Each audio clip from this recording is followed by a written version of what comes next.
Big news! Santa is real, and he looks like this. I know it's not exactly how we pictured the jolly old guy, but a recently discovered tomb might just be the proof we've been waiting for to show that St. Nicholas was real and Turkish. Turns out, he wasn't a North Pole native, but a kind-hearted bishop from the 4th century, famous for giving gifts to everyone. The legend says he was a wealthy man born in the ancient city of Patara, modern-day Turkey, who traveled to the countryside to help the poor and the sick. For centuries, though, people couldn't be sure he actually existed. Some historical sources say he was buried in Myra, which is now called Demre, Turkey. Since the 80s, archaeologists have been digging around this area, trying to prove it. And now, their Christmas miracle has finally come true. After digging 6 feet deep in an annex of St. Nicholas's church, they uncovered a mysterious limestone tomb, about 2 meters long. While they're pretty sure this is St. Nick's final resting place, they're still searching for an inscription to confirm its exact age. Now, if we're talking about the fictional Santa Claus, legend says his home is in Lapland, Finland. Back in 2018, archaeologists made an interesting discovery that could finally prove that Santa was real. They were digging at a site called Tiny Aro when they stumbled upon about 200 burial pits. But when they looked inside, there was definitely no sign of Santa. Actually, there were no human skeletons at all, just a bunch of things like pottery and animal bones. So no one really knows what this place was. That was the complete opposite of what happened with a group of archaeologists working in the ancient city of Petra, Jordan. Since 2003, there have been rumors about hidden chambers beneath the famous monument called Al-Khazneh, also known as the Treasury. 21 years later, a team finally decided to dig and uncovered an intact tomb. Inside, they found at least 12 human skeletons and artifacts estimated to be over 2,000 years old. Hundreds of thousands of tourists travel to Al-Khazneh every year, and most of them probably go there to see the site of the Holy Grail in the movie Indiana Jones and the Last Crusade. So, do you want to know the funny part? One of the skeletons in the tomb was clutching a ceramic chalice that looked a lot like the Holy Grail. You probably remember the devastating fire that caused massive damage to Notre Dame in Paris back in 2019. Because of that, the building, originally built between the 12th and 13th centuries, had to be restructured. But archaeologists saw it as a golden opportunity to dig into the site and uncover its hidden secrets. The team was only allowed to dig about 16 inches beneath the floor, but that was enough. As soon as they removed the floor tiles and cleared away a thin layer of dirt, they spotted the top of a lead coffin. Then, they found some limestone sculptures, including life-sized heads and torsos.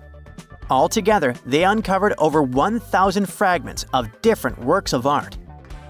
Ancient statues have been found in the most random places, including a sewer.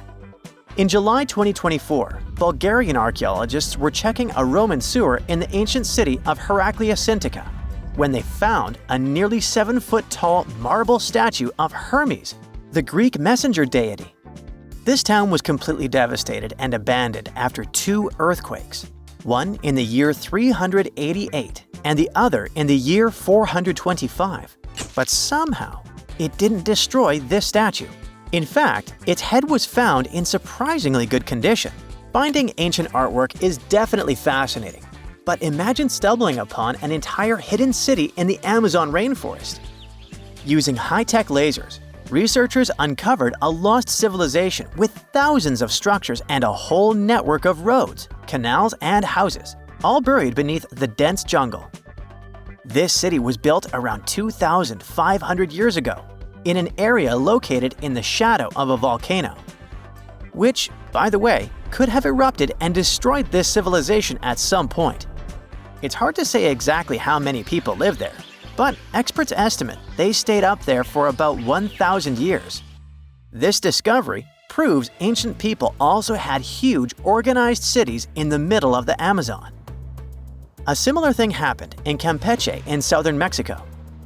An archaeologist was doing some research on the internet when he accidentally discovered a hidden Maya city. This area, now called Valeriana, was huge, about the size of Edinburgh, the capital of Scotland. It had pyramids, sports fields, amphitheaters, and paths connecting different districts.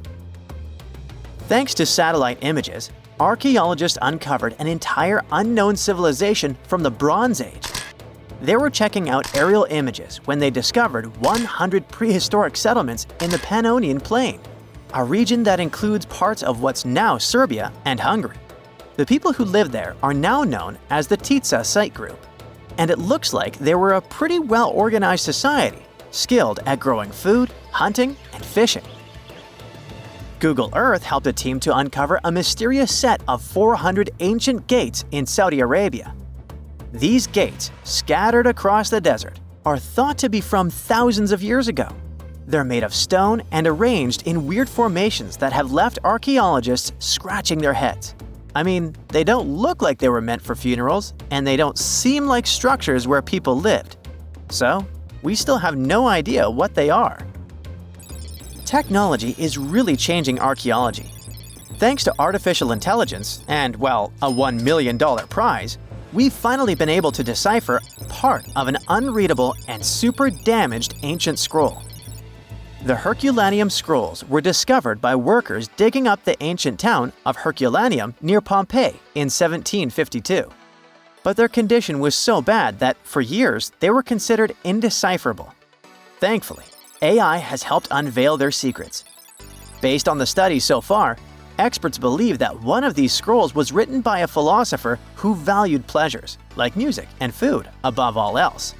No doubt, Stonehenge in England is one of the most mysterious places on Earth.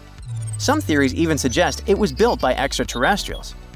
After more than a century of research, archaeologists are still figuring out how it came together. See that big altar in the middle? Turns out it came all the way from Scotland. And that's pretty wild, considering this massive sandstone block weighs over 6 tons, and the people who built Stonehenge more than 4,000 years ago didn't have the luxury of wheels or modern tools. We can find some pretty amazing stuff in the oceans too. In 2013, a mysterious shipwreck was found about 20 feet underwater off the coast of Kenya. At the time, no one knew where it came from, but now, researchers are pretty sure this could be a ship from Vasco da Gama's fleet. You know, the famous Portuguese navigator, best known for being the first to sail from Europe to India by rounding Africa's Cape of Good Hope. If it's confirmed, this shipwreck could be one of the earliest European shipwrecks in the Indian Ocean. Ancient treasures can take many forms, including a bottle. Recently, archaeologists in Norway uncovered a 150-year-old message in a bottle during an excavation of a Viking burial mound. The bottle contained a letter written by Anders Lorange, an archaeologist who worked on the site back in the 1800s, along with his business card and a few coins wrapped in paper. The letter gave some details about the excavation, though it seems Lorange got a few things wrong, like the exact number of Viking shields discovered. At the end of the letter, he wrote a personal note in runic script, "Emma Gade, my girlfriend." So it gave us not only insights into history, but also a peek into his love life. That's it for today. So hey, if you pacified your curiosity, then give the video a like and share it with your friends. Or if you want more, just click on these videos and stay on the bright side.